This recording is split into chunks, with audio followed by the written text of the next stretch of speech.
This is just a quick summary of a study that we did for Highways England a couple of years ago, looking at the performance of alternatives to high friction surfacing, but it includes normal high friction surfacings as well.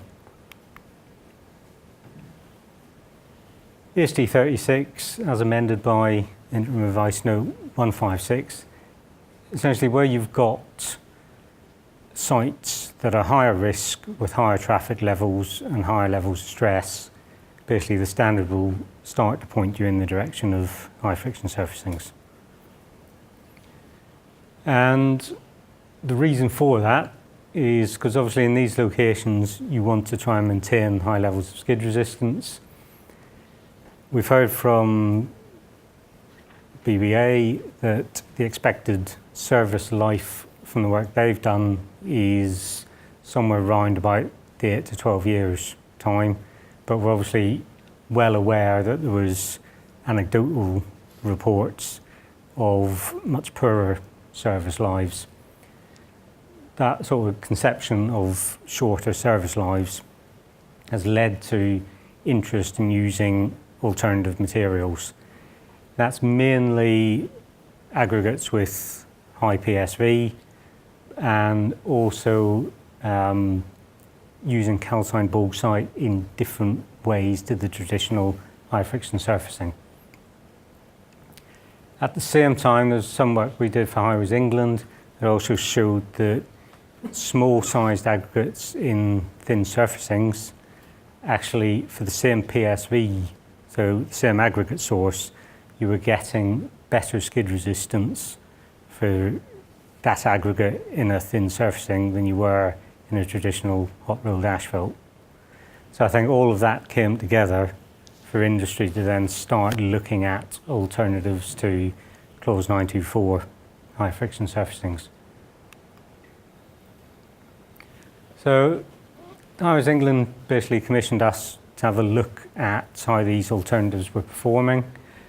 Their interest obviously was what was the performance? Was it equivalent to conventional high friction surfacing? If it was that performance maintained over a period of time? And if that was the case, did they need to go back and re-look at their standards and their requirements in ESD 36? So the approach, unsurprisingly, was A, to identify what materials were available, where they'd been laid, go out and test them. We also tested, I think it was about 30 or 40 traditional high friction sites close to TRL for comparison, and then we crunched the numbers, and hopefully I'll be able to give you the results in a minute. From a literature review and questionnaires that we sent out to MPA members and also contacts the local authorities, we identified 3 proprietary products that were essentially claiming to provide skid resistance equivalent to high friction surfacings. We also find that there's quite a few local authorities were also just specifying high PSV thin surfacings as an alternative, where in the past they would have used high friction surfacing. And overall, we identified a number of sites that we could get reliable information on in terms of dates laid, location, so we could go and test them.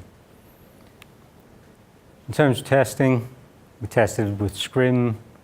We used 1 metre averages rather than 10 metre averages to just give us granularity on the data. For the sites on the Highways England network, we also had access to the annual survey records, so we had measurements over a number of years. And we then compared those measurements to the appropriate site categories and investigatories for those lengths of road. And where we could, we also tried to get hold of traffic data to look at whether the performance was influenced by traffic levels. So overall, we ended up testing just under 4 kilometres of road, the vast majority of which fell into sort of high risk skid resistance categories with investigatory levels above 0.5. In terms of the length, bends on single carriageways sort of dominated, mainly because the length of that category is generally going to be longer than the 50-metre approaches to junctions and pedestrian crossings.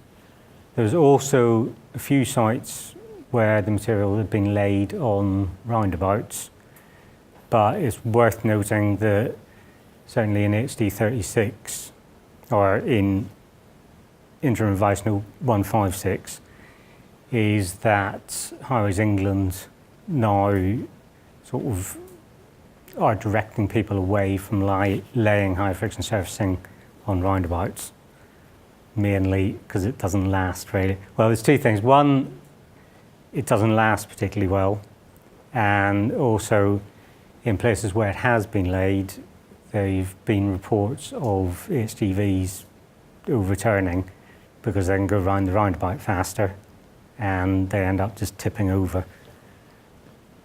And I think I had evidence of that a few years ago. I was doing some work for the Welsh Government and they'd laid high friction surfacing on a number of roundabouts on the A55, and then they discovered that all the lorries heading to Holyhead, there's quite a few of them weren't making it all the way around the roundabout. And finally, the sites we looked at, because these materials are relatively new, they sort of ranged in age between about 0 and 4 years. And that is what we measured.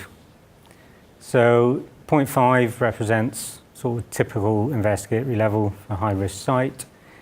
The average value for all the sites was about 0.54, but as you can see, there's a reasonably tight distribution, some very high values, but also a fair amount below 0.5.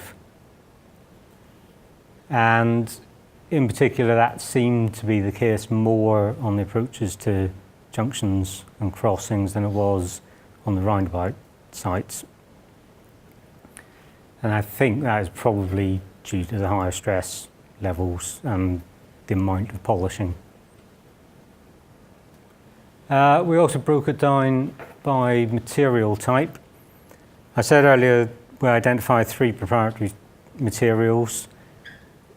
Of those 3, there were only actually 2 of them that we could find examples that had been laid and sufficient information for us to be able to go and test them. But we also tested, as I said, some generic 10mm SMAs with 68 plus PSV. In terms of the results, the material 1 and 2, as we called them, the blue and yellow were reasonably similar in terms of the results. Material 3, which uses calcined bauxite but not in a clause 924 material, did produce better results. And again, the mean values for the first 2 materials sort of similar, just a little bit above 0.5, whereas material 3 was getting average values up towards 0.6, and also less of the lengths tested fell below the 0.5 IL.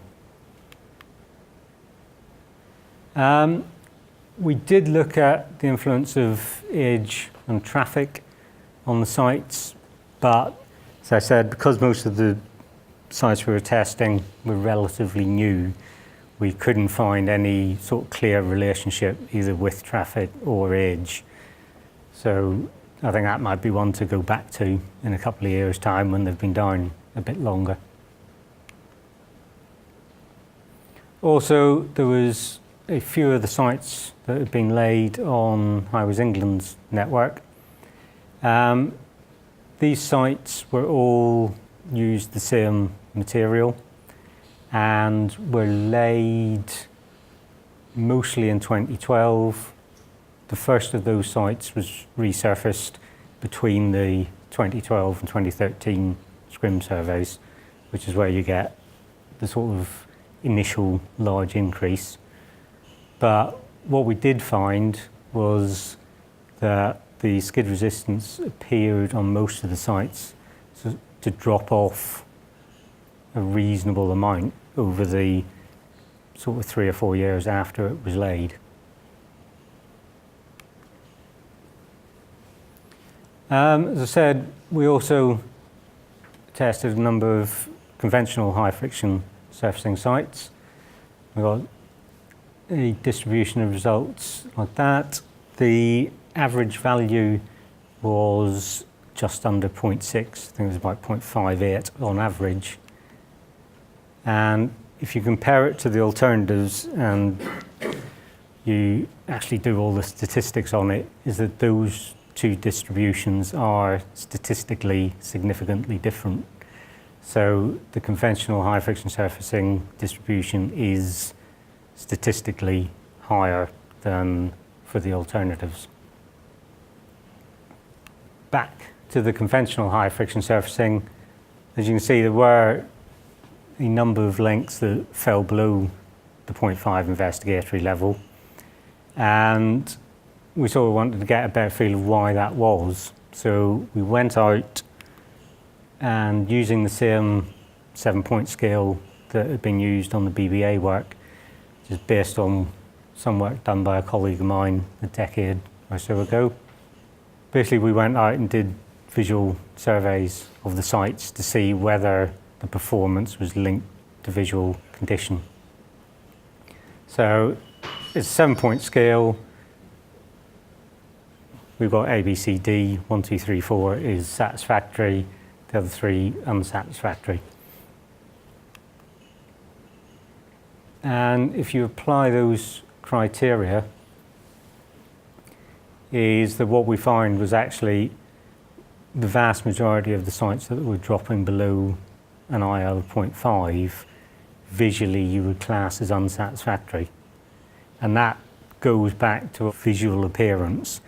So some of the C's and D's that are still satisfactory from a visual condition survey point of view might still not look great. So the unsatisfactory ones are really where you are getting sort of substantial loss of material. And we base the visual condition on the entire length of the site. So within this, we didn't sort of subdivide the site into shorter lengths and then do the cross-referencing of whether the lower skid resistance values were linked to particularly poor condition. And I think that is something that is certainly going to be worth doing in the future. That just summarises for the sites that were visually assessed as being satisfactory, it was 94% of the lengths were above an IL of 0.5 with an average of almost 0.6, whereas for the unsatisfactory visual condition, that dropped down to only 38% being above 0.5. So just a quick sort of summary of that. High PSV natural aggregates as alternatives to calcined bauxite. At the minute, there's a limited number of proprietary materials that are available. Should be stressed, none of them are BBA certified. In many cases, they will achieve an IL of around 0.5. I think that on average it was about 0.53, 0.54. But overall, the levels of skid resistance are lower than conventional high friction surfacings. And there was also quite a lot of variability in their performance. And for the sites where we did have data for multiple years, they did seem to, the performance appeared to drop off as they were trafficked. And in terms of the high friction, conventional high friction surfacing, overall higher levels of skid resistance than the alternatives. That performance was more consistent, particularly for the sites that were in a visually good condition.